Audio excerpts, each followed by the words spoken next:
Assalamualaikum warahmatullahi wabarakatuh. Teman-teman sekalian, perkenalkan kami dari kelompok 9. Di sini kami akan menjelaskan tentang isolasi, identifikasi dan pemisahan senyawa metabolit piperin. Anggota kelompok dari kelompok 9 yakni saya sendiri, Akram Praja Sakti dengan NIM 29, Maya Arsita NIM 8, Nadia Puspita Dara NIM 19, Indah Sitompul NIM 42, dan Micara Gidamoli NIM 52. Kita langsung mulai saja pada slide pertama, yakni pendahuluan. Lada atau yang disebut juga sebagai merica dengan nama latin Piper nigrum L berasal dari famili Piperaceae. Pada umumnya, lada hitam atau black pepper dimanfaatkan sebagai bumbu dapur, sama halnya dengan lada putih atau white pepper. Lada putih diperoleh dari buah lada hitam yang buah-buahnya dipetik selagi masih hijau atau hampir masak, direndam untuk memudahkan pengupasan lapisan luar perikard lalu dijemur hingga kering. Buah lada hitam mengandung alkaloid dan minyak atsiri dengan komponen velantren, dipenten, karyopilen, entoksilen, dan limonen. Lada hitam juga mengandung antara lain alkaloid piperin 5,3-9,2%, kafisin sampai 1%, dan metilpirolin. Minyak atsiri 1,2-3,5%, lemak 6,5-7,5%, pati 36-37%, dan serat kasar lebih kurang 14%. Buah lada putih mengandung alkaloid seperti piperin, kafisin, dan metilpirolin, serta minyak atsiri, lemak, dan pati. Kandungan utama dalam lada adalah alkaloid piperin. Lanjutkan, piperin memiliki rumus molekul C17H19NO3, di mana piperin diperoleh dalam bentuk prisma monosiklik dari alkohol dengan titik lebur 130 derajat Celcius. 1 gram piperin larut dalam 15 ml etanol, 36 ml ether, dan hampir tidak larut dalam air. Piperin berbentuk kristal berwarna putih, kekuningan, dan merupakan alkaloid dari golongan piperidin yang memiliki sifat hampir tidak larut dalam air pada suhu 18 derajat 40 mg per liter, namun mudah larut di dalam alkohol 1 gram per 15 ml dan ether 1 gram per 1,7 ml. Piperin memiliki khasiat sebagai antiinflamasi, anti malaria, menurunkan berat badan, menurunkan demam, menetralkan racun bisa ular, anti epilepsi, membantu meningkatkan penyerapan vitamin tertentu. Piperin memiliki aktivitas sebagai analgesik dan antipiretik pada tikus dan menunjukkan hasil yang sebanding dengan indometasin sebagai obat standar.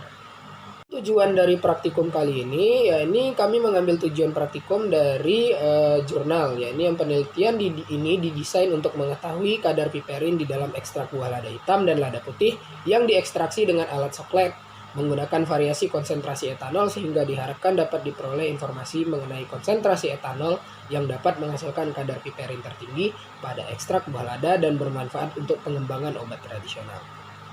Untuk manfaat praktikum kali ini diharapkan praktikan atau mahasiswa dapat mengisolasi, mengidentifikasi, dan melakukan pemisahan senyawa kimia piperin pada tumbuhan lain yang diduga mengandung senyawa piperin. Untuk materi selanjutnya akan dilanjutkan oleh Saudari Indah. Kepada Saudari Indah dipersilakan. Perkenalkan, saya Indah Sitompul, NIM F1F118042 akan melanjutkan penjelasan rekan saya sebelumnya. Alat dan bahan yang digunakan pada penelitian adalah ayakan MES 40, timbangan analitik, perangkat alat soklet, rotary evaporator, water bath, indikator pH universal, kertas saring, mikropipet, pelat KLT, chamber KLT, UV box, perangkat KLT densitometri, dan alat gelas lainnya.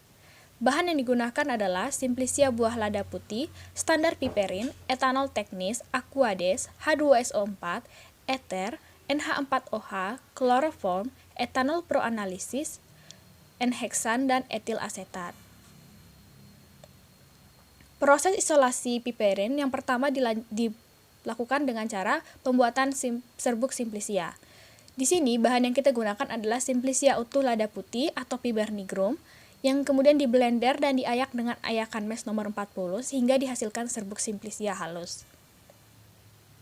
Yang kedua, dilakukan pembuatan ekstrak etanol lada putih, di mana serbuk Simplicia ditimbang kurang lebih 50 gram, lalu diekstraksi menggunakan pelarut etanol pada metode sekletasi, di mana metode sekletasi dilanjutkan hingga tetesan siklus tak berwarna lagi, di mana kita gunakan variasi konsentrasi 60, 70, dan 96%. Hasilnya adalah berupa ekstrak cair, lada putih yang kemudian dipekatkan dengan rotary evaporator menghasilkan ekstrak kental etanol dari lada putih. Yang ketiga adalah pembuatan fraksi alkaloid. Fraksi alkaloid dibuat dengan cara ekstrak kental etanol sebelumnya kita larutkan dengan H2SO4 2% hingga mencapai pH 3-4, lalu ditambahkan dengan eter hingga lemak menghilang. Kemudian dilanjutkan dengan pemisahan fraksi eter dan fraksi asam, di mana fraksi asam ini akan ditambahkan dengan NH4OH 25% hingga pH 9-10, yang kemudian diekstraksi kembali dengan kloroform hingga tidak berwarna, menghasilkan suatu fraksi kloroform atau disebut juga fraksi alkaloid. Sekian penjelasan dari saya. Sebelumnya, Assalamualaikum warahmatullahi wabarakatuh. Perkenalkan, saya Maya Arsita, NIP F1F1 18008. Di sini saya akan menyampaikan materi mengenai prosedur dalam penelitian ini. Di sini saya akan melanjutkan materi yang telah disampaikan oleh teman kami sebelumnya. Yang pertama, saya akan menjelaskan mengenai uji kualitatif keberadaan senyawa alkaloid dengan metode KLT. Jadi langkahnya itu yang pertama, kita ambil cuplikan standar piperin, kemudian fraksi alkaloid buah lada, fraksi eter, dan fraksi asam. Kemudian, masing-masing cuplikan kita larutkan dengan etanol. Setelah itu, kita totalkan masing-masing cuplikan tersebut pada plat KLT silika gel dengan menggunakan pipa kapiler. Setelah itu, setelah kita lakukan penotolan, kita elusi dengan menggunakan fase gerak, di mana fase gerak yang digunakan itu merupakan fase gerak campuran antara N-heksan dengan etil asetat dengan perbandingan 1:1. Selanjutnya, setelah kita elusi, maka kita amati noda yang terbentuk di bawah sinar UV pada panjang gelombang 254 nanometer. Nah, keberadaan alkaloid ini dideteksi dengan cara menyemprot plat dengan menggunakan reaksi drag and drop. Setelah disemprotkan, kemudian kita hitung masing-masing nilai RF-nya. Selanjutnya, kita masuk ke prosedur dalam pembuatan larutan baku standar piperin. Di mana larutan baku standar piperin yang akan kita buat itu sebanyak 2000 mikrogram per liter. Langkahnya yaitu yang pertama, kita timbang dengan seksama itu sebanyak 50 mg standar piperin. Nah, kemudian dilarutkan dalam etanol sampai tanda batas, yaitu sampai mencapai volumenya itu 25 mili. Setelah itu, barulah kita buat larutan darah standar piperin dengan 5 tingkatan konsentrasi yang berbeda, di mana mulai dari 200, kemudian 400, 600, 800, dan yang terakhir itu pada konsentrasi 1000 mikrogram per mililiter. Caranya itu dengan cara memipet sejumlah larutan dari larutan induk standar piperin dan kemudian dicukupkan dengan etanol dalam labu ukur.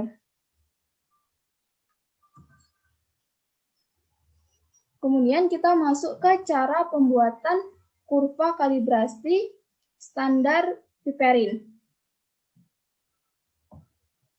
Nah, jadi yang pertama, langkah pertama yang kita lakukan yaitu larutan darah standar piperin itu ditotolkan pada masing-masing sebanyak 5 mikroliter pada plat KLT silika gel.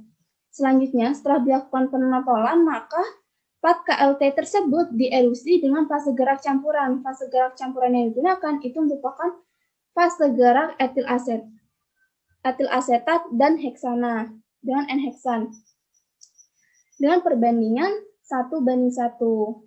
Kemudian kita scanning sehingga dihasilkanlah data area standar dari piperinnya. Nah, berdasarkan area terukur atau Y, pada berbagai baku kerja piperin atau X, maka kita dapat menghitung harga koefisien kolerasinya atau yang kita sebut dengan R apabila ada hubungan linear antara Y dengan X. Maka kita dapat menghitungnya itu dengan persamaan regresi linear. Kita ketahui rumus persamaan regresi linear itu merupakan Y sama dengan BX ditambah A. Selanjutnya kita masuk ke pembuatan larutan uji. Pembuatan larutan uji ini, prosedurnya yang pertama, kita timbang dengan seksama itu sebanyak 50 mg ekstrak dari buah lada hitamnya. Setelah itu, kita larutkan dengan etanol dalam labu ukur dengan ukuran, labu ukurnya ini berukuran 50 ml. Sehingga kita akan memperoleh konsentrasinya itu, konsentrasi dari ekstrak buah lada hitam yang telah dilarutkan ini, konsentrasinya itu 1000 mikrogram per liter. Setelah itu, kita buat larutan uji konsentrasinya sebanyak 800 mikrogram per liter dengan cara memipet sebanyak 20 mili dalam labu ukuran 25 mili. Lalu kita tambahkan etanol hingga tanda batas. Jadi tanda batasnya tadi berapa? Yaitu 25 mili. Nah, prosedur yang terakhir itu prosedur pengukuran kadar piperin. Prosedurnya itu yang pertama, ditotalkan masing-masing itu sebanyak 5 mikroliter larutan standar yang telah kita encerkan dan larutan uji pada klat KLT silika gel. Selanjutnya, plat tersebut kita elusi dengan fase gerak N-heksan dengan etil asetat, dengan perbandingan N-heksan dengan etil asetat ini sebanyak 1:1. Kemudian diukur dengan densitometer pada panjang gelombang 254 nanometer. Nah, data luas area yang didapatkan dari baku standar piperin ini kemudian dibuat persamaan kurvanya, persamaan kurva baku dengan bantuan, di sini kita menggunakan bantuan aplikasi Microsoft Excel. Microsoft Excel tahun 2007. Nah, persamaan kurva baku yaitu kita ketahui yaitu Y sama dengan BX ditambah A. Dengan Y ini merupakan luas area, X-nya ini merupakan kadar piperin. Nah, luas area sampel yang didapat dari hasil scan pada alat densitometer ini kemudian kita masukkan ke dalam persamaan garis kurva baku tersebut pada persamaan Y sama dengan BX ditambah A. Sehingga kita akan mendapatkan masing-masing persentase kadar piperin pada ekstrak buah lada hitamnya. Demikian materi yang saya sampaikan. Selanjutnya, untuk materi selanjutnya akan disampaikan oleh teman kami. Terima kasih. Baiklah, saya akan menjelaskan mengenai hasil dan pembahasan. Jadi yang pertama akan dibahas yaitu tentang metode ekstraksinya. Dalam melakukan ekstraksi, kita perlu memperhatikan metode ekstraksi yang akan digunakan, di mana metode ekstraksi yang dipilih untuk mengekstraksi haruslah sesuai dan cocok dengan sifat bahan yang digunakan. Pada percobaan ini, untuk proses ekstraksinya digunakan metode sokletasi, karena menurut Harbonnet 1996, metode ekstraksi dengan alat soklet merupakan salah satu metode yang cocok untuk mengekstraksi alkaloid. Dalam mengekstraksi suatu bahan juga perlu diperhatikan pemilihan pelarutnya. Pelarut yang digunakan haruslah sesuai dengan sifat bahan yang akan diekstraksi. Penggunaan pelarut yang ideal untuk mengekstraksi adalah pelarut yang menunjukkan selektivitas maksimal, mempunyai kapasitas terbaik, dan kompatibel dengan sifat bahan yang akan diekstraksi. Penggunaan cairan pelarut untuk ekstraksi berupa campuran etanol air bisa membantu proses difusi pelarut ke dalam sel. Proses difusi biasanya akan ditingkatkan apabila sel tanaman mengalami perlakuan dengan air atau pelarut yang mengandung air, di mana hal ini akan menyebabkan terjadinya pengembangan sel sehingga akan meningkatkan permeabilitas atau pecahnya dinding sel. Berikut adalah tabel hasil rendemen ekstrak etanol buah lada terhadap Simplicia kering. Nah, pada tabel dapat dilihat bahwa pada proses ekstraksi yang dilakukan menggunakan pelarut etanol dengan 3 konsentrasi yang berbeda, yaitu ada etanol 60%, etanol 70%, dan etanol 96%. Dan proses ekstraksi ini dilakukan dengan 3 kali pengulangan ataupun 3 kali replikasi. Berdasarkan hasil ekstraksi dengan pelarut etanol pada tabel tersebut, dapat dilihat perbedaan jumlah rendemennya. Nah, perbedaan rendemen yang diperoleh ini menunjukkan bahwa dengan adanya perbedaan konsentrasi etanol yang digunakan untuk ekstraksi dapat mempengaruhi rendemen yang dihasilkan. Besar kecilnya persentase rendemen ekstrak itu menunjukkan keefektifan proses ekstraksi. Artinya, banyaknya zat aktif yang ikut terekstraksi juga dapat dilihat dari besarnya nilai rendeman. Pada ekstraksi buah lada hitam, pelarut etanol 60% merupakan pelarut yang paling banyak menghasilkan rendemen ekstrak. Sedangkan pada ekstraksi buah lada putih, pelarut etanol 96% merupakan pelarut yang paling banyak menghasilkan rendemen ekstrak. Selanjutnya, untuk pembuatan fraksi alkaloid yang dilakukan, itu dilakukan untuk menghindari gangguan selama penetapan kadar piperin. Gangguan-gangguan bisa berasal dari metabolit sekunder selain alkaloid yang terdapat pada bahan. Fraksi alkaloid yang diperoleh melalui proses ekstraksi dengan teknik ekstraksi asam basa. Alkaloid mudah larut dalam air jika berupa garam dengan penambahan asam. Menurut Schleich 2007, alkaloid dalam bentuk bebas atau bentuk basanya mudah larut di dalam pelarut organik, namun sukar larut di dalam air. Nah, next, berdasarkan hasil pada tabel 2 yang menampilkan hasil rendaman fraksi alkaloid dari ekstrak etanol buah lada. Nah, dari tabel 2 ini dapat dilihat bahwa baik pada buah lada hitam maupun buah lada putih yang diekstraksi dengan pelarut pengekstraksi etanol 96% menghasilkan rendaman fraksi alkaloid yang besar. Berikutnya, untuk proses identifikasi keberadaan senyawa alkaloid yang terkandung dalam ekstrak dilakukan dengan uji kualitatif menggunakan metode KLT. Pada pengujian ini, keberadaan senyawa alkaloid tidak hanya diujikan untuk sampel fraksi alkaloid dari ekstrak etanolnya saja, tetapi juga fraksi eter dan fraksi asam.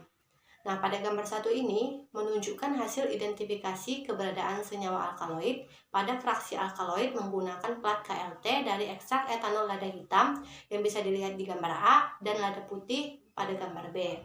Adapun pengamatannya dilakukan di bawah sinar UV dengan panjang gelombang 254 nanometer.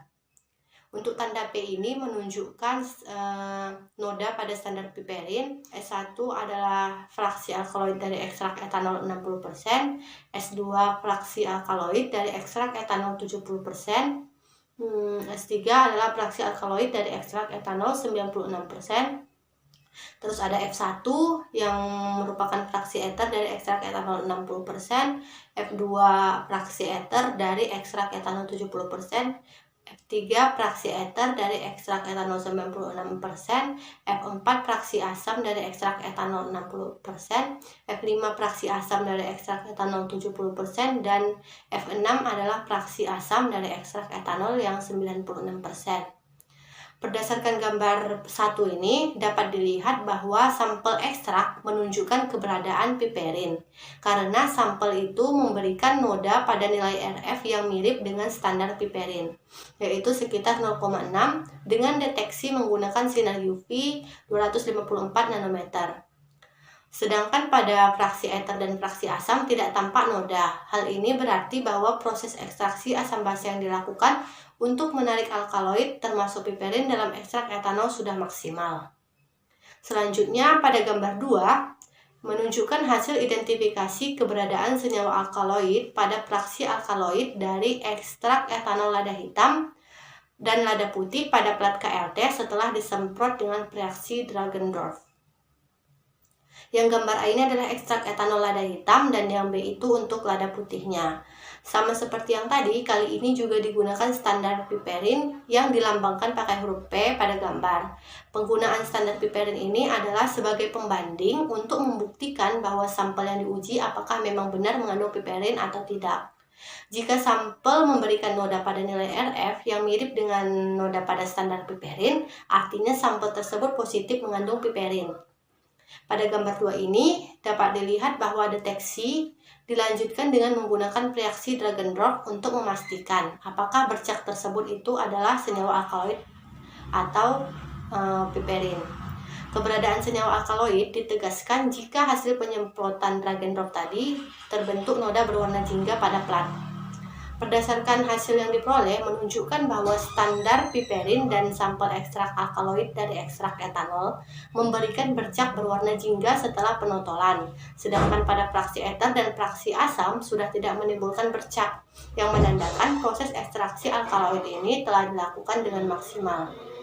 Nah, berdasarkan dari gambar 1 dan gambar 2 tadi, dapat dilihat bahwa jarak noda yang diperoleh antara standar piperin dengan sampel tidak jauh berbeda. Hal ini menunjukkan bahwa ekstrak buah lada putih dan lada hitam positif mengandung senyawa aktif piperin.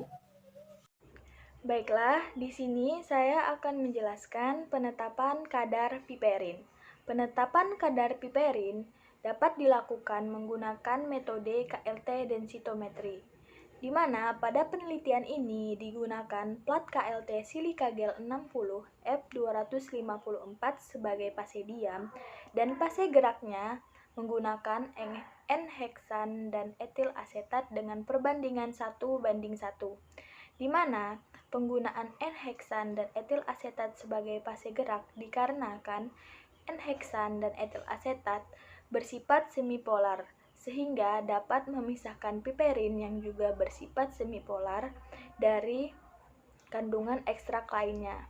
Selain itu, N-heksan dan etil asetat memiliki nilai RF yang memenuhi syarat sebagai fase gerak yang optimal.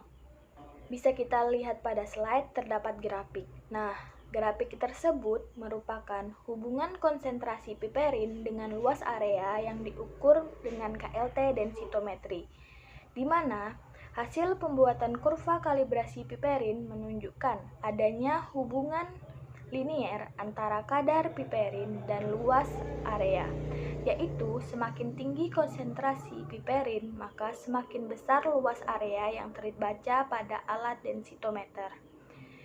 Sehingga didapatlah persamaan linier, yaitu Y sama dengan 19,01 X ditambah 4143 dengan nilai koefisien kolerasi sebesar 0,964.